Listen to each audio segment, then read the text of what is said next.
Viver não é uma coisa muito fácil. No nosso mundo. Nunca foi fácil. O poeta português Fernando Pessoa, numa das suas célebres frases, dizia que navegar é preciso, viver não é preciso. Parece uma frase simples, né? Mas é um pouco mais profunda e complexa do que se possa imaginar. Viver é uma arte. Viver a vida. Construir ideais, projetos, planos. Ser feliz. É algo muito difícil. Pode parecer que não, mas é. Ao mesmo tempo, e de forma quase inacreditável, aprendemos que viver depende de algo tão simples da nossa parte, que significa desenvolver em nós a capacidade de nos relacionarmos uns com os outros com o mais puro sentimento de amor humano. Essa característica do amor humano, em suas múltiplas facetas, porque afinal o amor é dividido em vários níveis.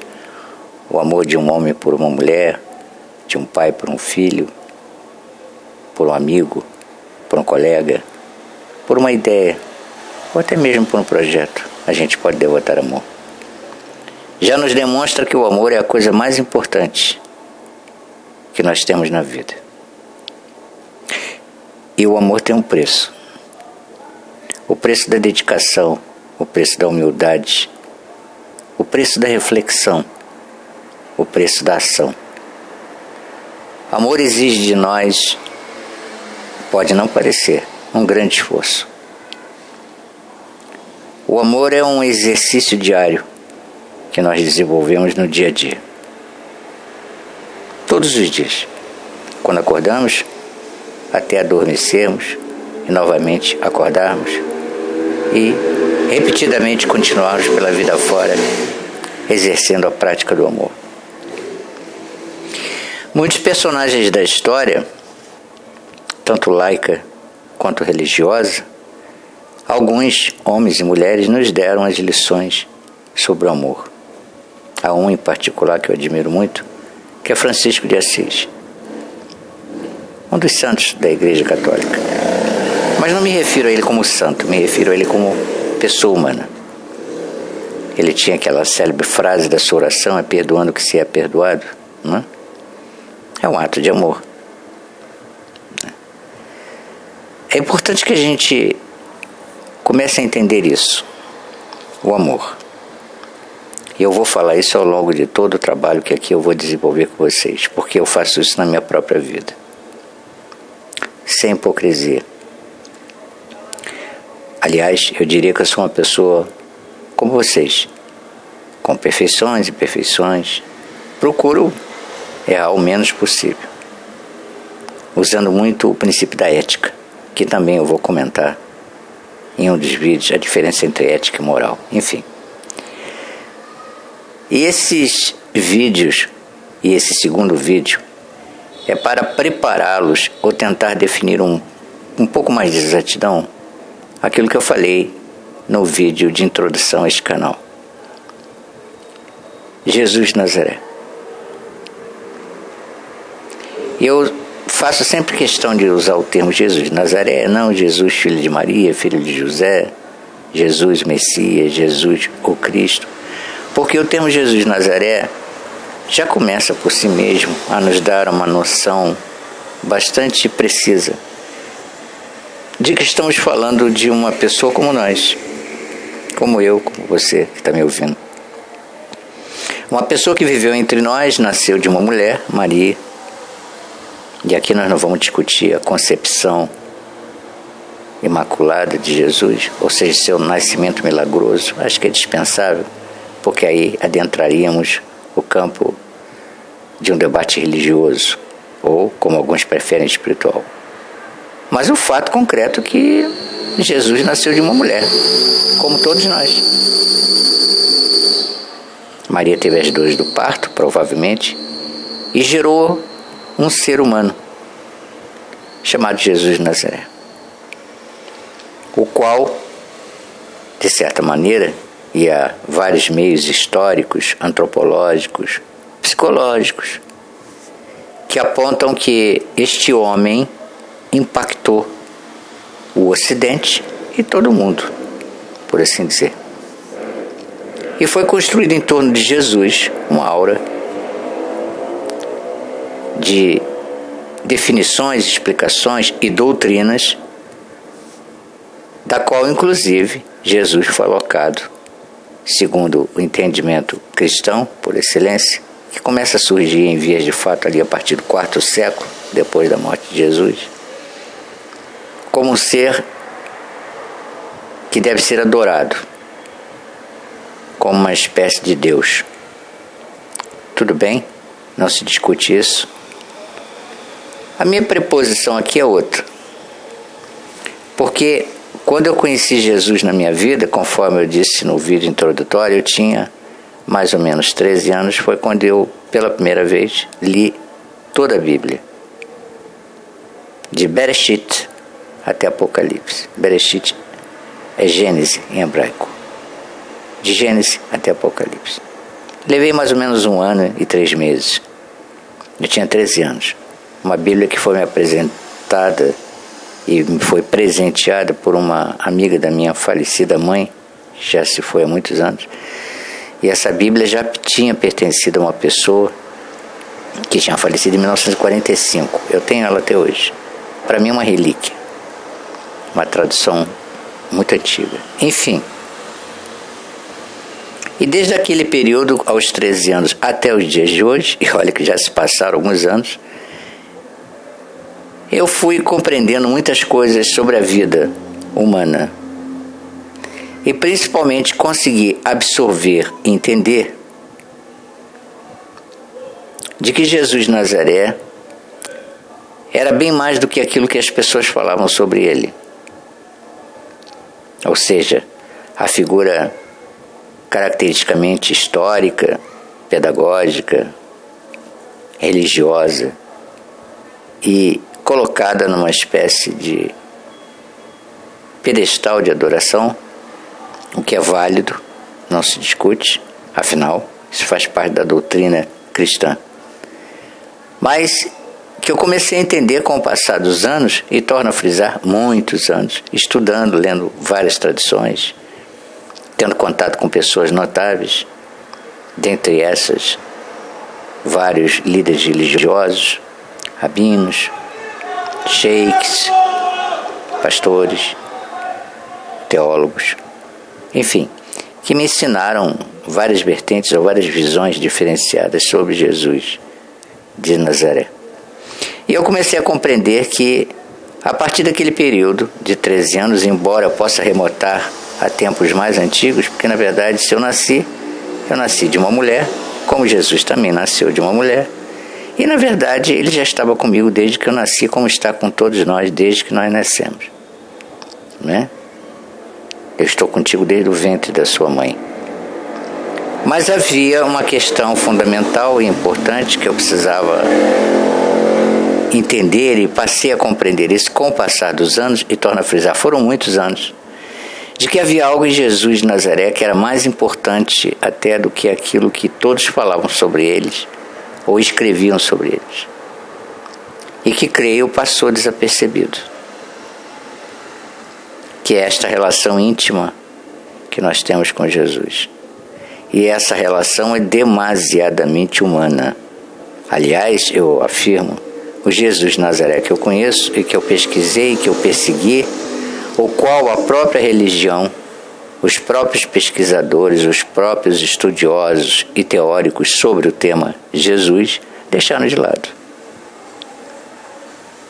Ou seja, o princípio da humanidade de Jesus. Porque não podemos nos esquecer, Jesus nasceu de uma mulher, de um parto, como nós. Embora tivesse excepcionalmente condições muito além das nossas. Mas ao mesmo tempo, a sua simplicidade, a sua característica, digamos, pedagógica particular, lhe conferiu o título sem sombra de dúvida, opinião pessoal, do maior líder religioso e espiritual de todos os tempos. E olha que eu conheço, com toda a modéstia, todos eles. Siddhartha Gautama, Krishna, Vishnu, Brahma e por aí vai. Mitra. Jesus de Nazaré incorpora algo que nenhum líder religioso ou mestre de sabedoria teve ao longo da história da humanidade. E o que era isso que Jesus tinha que os demais não tinham? Jesus era humano. Jesus era ou foi um ser humano. Torna a frisar, excepcionalmente diferenciado dos demais seres humanos que o cercavam, devido aos seus feitos, à sua capacidade de controlar elementos, curas, que aqui não pretendemos enfocar isto, porque queremos levar para outro lado, ou seja, trazer este Jesus para a realidade humana. E eu quero provar a vocês que a característica mais importante de Jesus, além daquelas já conhecidas por todos e cultuadas por todos nos mais diversos segmentos, porque se nós olharmos Jesus, ele está presente no cristianismo, no espiritismo, em todas as áreas. Aquilo que foi relegado ao esquecimento. E o que é isto? Os seus ensinamentos reais e a sua verdadeira missão. Alguns dirão, ora, a verdadeira missão de Jesus é aquela que está estabelecida nos evangelhos. Certamente que sim.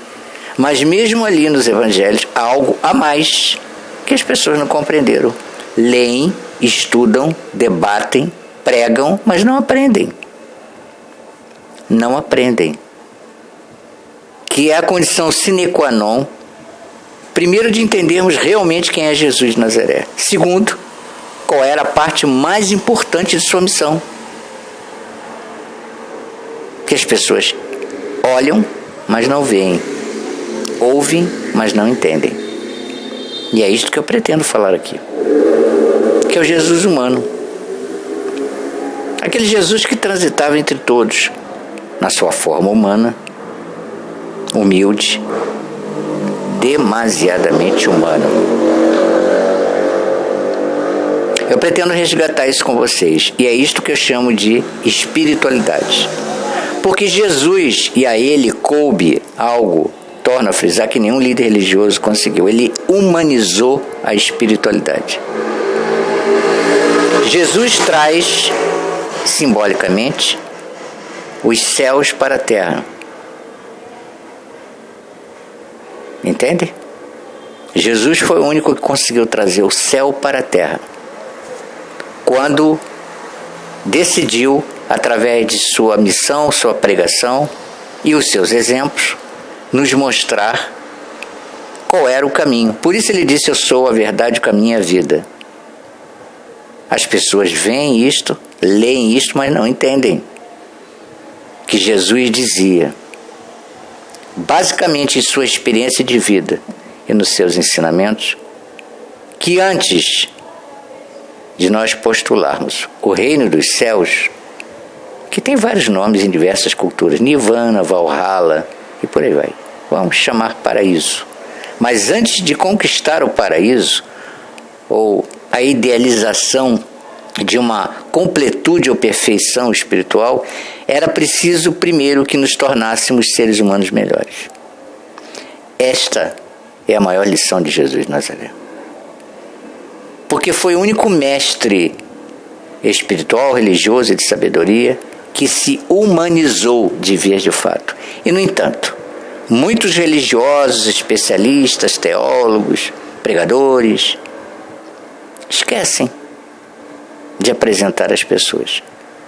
No sentido de que, antes de postularmos a espiritualidade, precisamos nos tornar mais humanizados. Isto Jesus nos ensinou o tempo todo. Ele quase gritava aos nossos ouvidos. Amai-vos uns aos outros como eu vos amei. Ninguém chega a Deus senão através de mim. Eu sou o caminho, a verdade e a vida. Amai a ti mesmo, ao teu próximo, como a Deus sobre todas as coisas. Eu vou falar sobre isso ao longo dos vídeos. Este é o Jesus que eu quero trazer para vocês. Um Jesus esquecido pela história, pela teologia, pela religião e pelo homem. Jesus nos advertiu o tempo todo, que se nós não conseguíssemos sermos seres humanos melhores, jamais conquistaríamos os céus, o paraíso, ou a salvação, como os cristãos afirmam.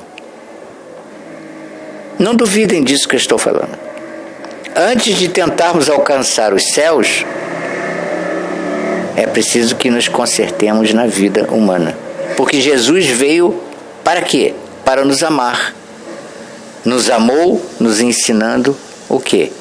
A humanidade que habita em nós. Se nós não conseguimos amar o nosso semelhante, assim como devemos nos amar, jamais conceberemos ao próprio Deus, que é puro amor. Paulo de Tarso, o seu discípulo, tardio, diga-se de passagem, porque ele não conviveu com os seguidores e apóstolos de Jesus de forma direta, intensa, ele construiu sua própria escola, seu próprio caminho. Foi muito feliz ao afirmar isso em uma das suas passagens dos evangelhos. Vocês se lembram disso? Você pode falar a língua dos anjos, profecias, etc, etc. Mas se não tiver amor, desculpe, de nada te adiantará. Nisto Paulo de Tarso foi muito feliz.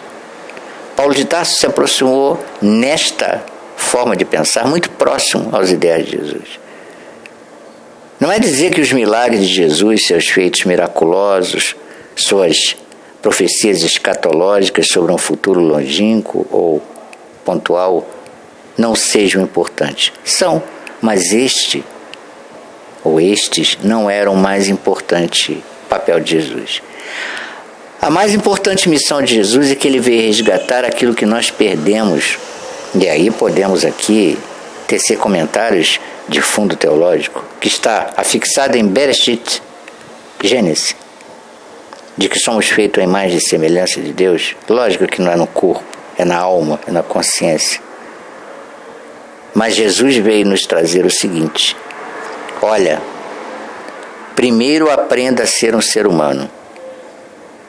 Depois que você conseguir ser verdadeiramente um ser humano, você poderá compreender o que é ser um homem espiritual. Porque a espiritualidade tem que ser trazida para a terra, e não nós voarmos para a espiritualidade. Porque não haverá sentido nenhum nisto. Jesus, em sua excepcionalidade messiânica, veio nos dizer isto, que nós relegamos à ignorância absoluta.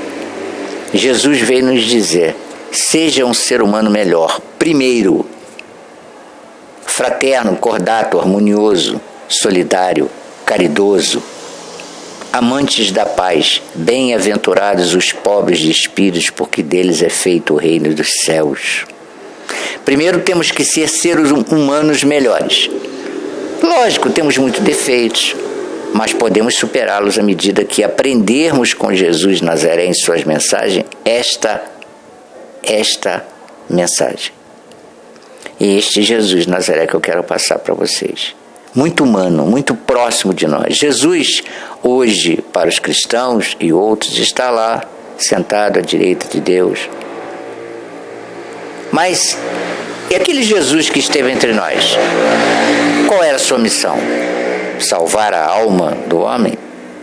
Não. Jesus queria que você se aperfeiçoasse enquanto espécie humana, ente humano. Porque só pelo aperfeiçoamento da humanidade que habita em você, você estará pronto para conceber a espiritualidade divina.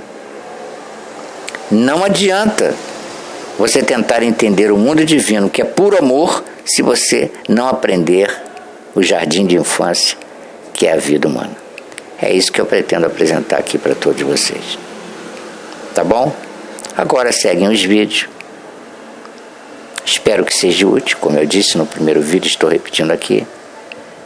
E vamos viajar juntos nessa nova vertente, nessa nova observação, nesse novo aprendizado de um Jesus de Nazaré, que acima de tudo era um ser humano perfeito. Que Deus nos abençoe a todos.